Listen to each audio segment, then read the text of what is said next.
It's a great day to get into some pretty serious Liverpool history. Mm. Maybe a little bit of drama, too. Eleanor Rigby, definitely an iconic Beatles song. Yeah, and it's one of those seemingly Paul solo songs with the strings. Right.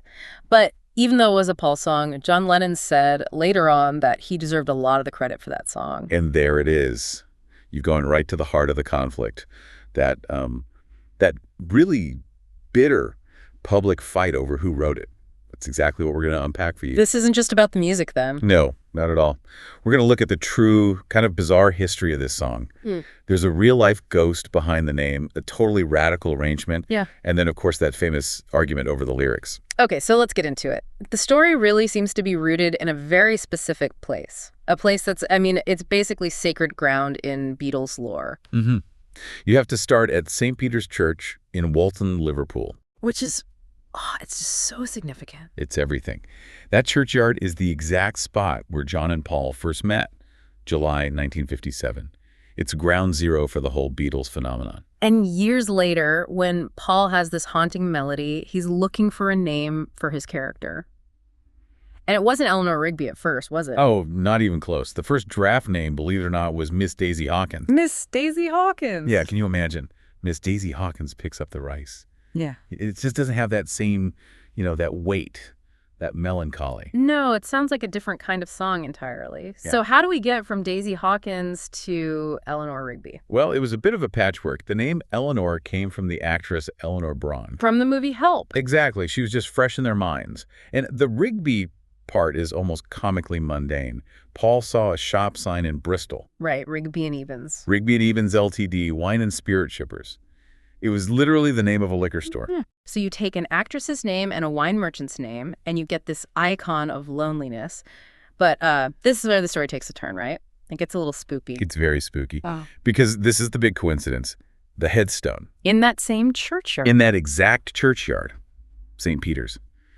Just feet from where he and John met, there is a real headstone for a real Eleanor Rigby. Wow. And she wasn't just some random person. Her life story. It fits the song almost too well. It's heartbreakingly perfect. Her maiden name was Whitfield. She died in 1939, only 44 years old.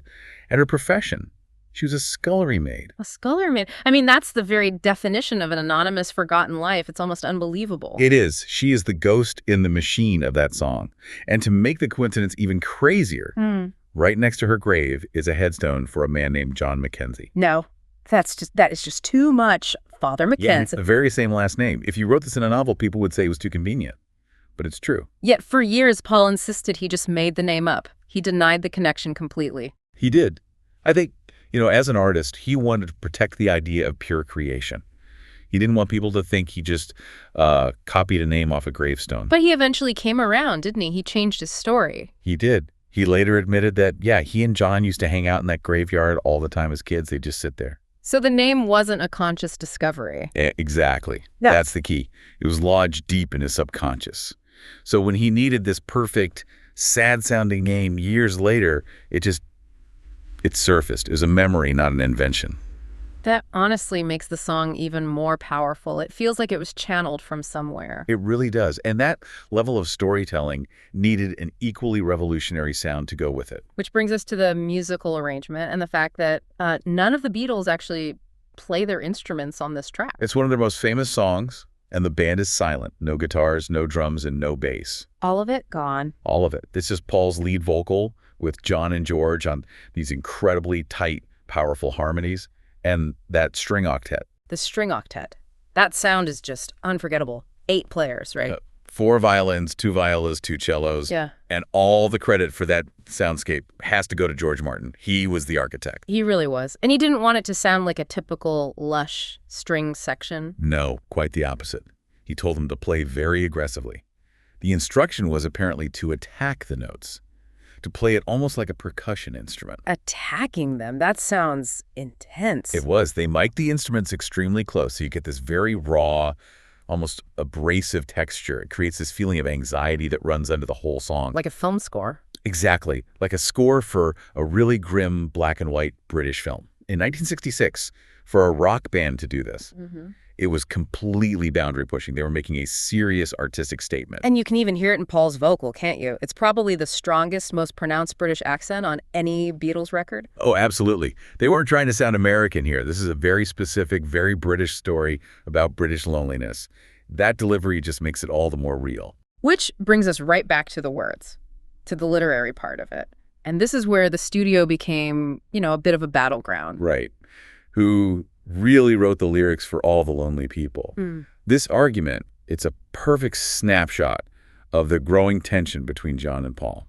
So what's Paul's version of the story? Paul's version is that he had the melody, he had the basic concept of lonely people, the character names, the whole structure. He said he was inspired by his time as a Boy Scout doing Baba Job Week. Helping elderly people with their chores. Yeah, and he said that experience made him really think about these silent, forgotten lives. It came from a place of empathy.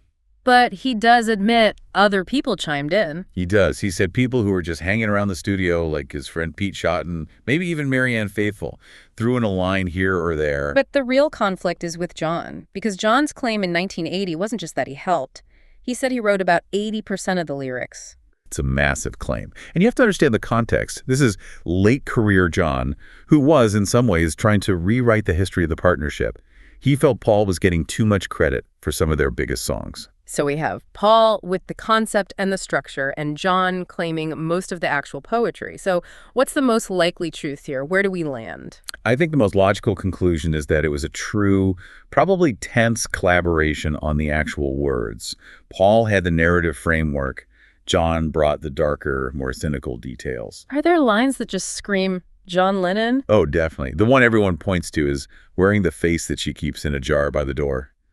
That is such a vivid, cutting image. It's classic John, that slightly grotesque, sharp, almost cruel detail. Paul's lines are more about the action, the narrative, darning his socks in the night when there's nobody there. You needed both to make the song what it is. So it's a masterpiece born from friction. Even as they were making this timeless art, the partnership was getting strained. That's it. That competitive energy, that tension, is part of what made it so brilliant. So why does this song still hit so hard today? What's its ultimate legacy? I think it's because it's so universal. It speaks directly to loneliness, to anonymity. We all know an Eleanor Rigby. We all know a Father Mackenzie. They're the quiet people living next door whose stories are never told. And for the band, it was a turning point. It proved they were more than just a pop group. They were using classical instruments to tell a story like something out of a bleak novel. They were pushing the art form forward. Yeah. And the ghost story part, the idea of that real headstone in that churchyard that just adds this incredible layer of myth. It's history hiding in plain sight. So at the end of the day, whether it's 80% Paul or 80% John, it's really a testament to their collaboration, to what those two sparring songwriters could create together. A single name, a lonely melody, and this incredible timeless song. Think about that line, Father Mackenzie writing the words of a sermon that no one will hear. What unspoken tragedies are happening in the lives of the quiet people around you every day? Well, thanks for joining us today. Whenever you feel like knowing more about the Beatles, visit us at BeatlesRewind.com.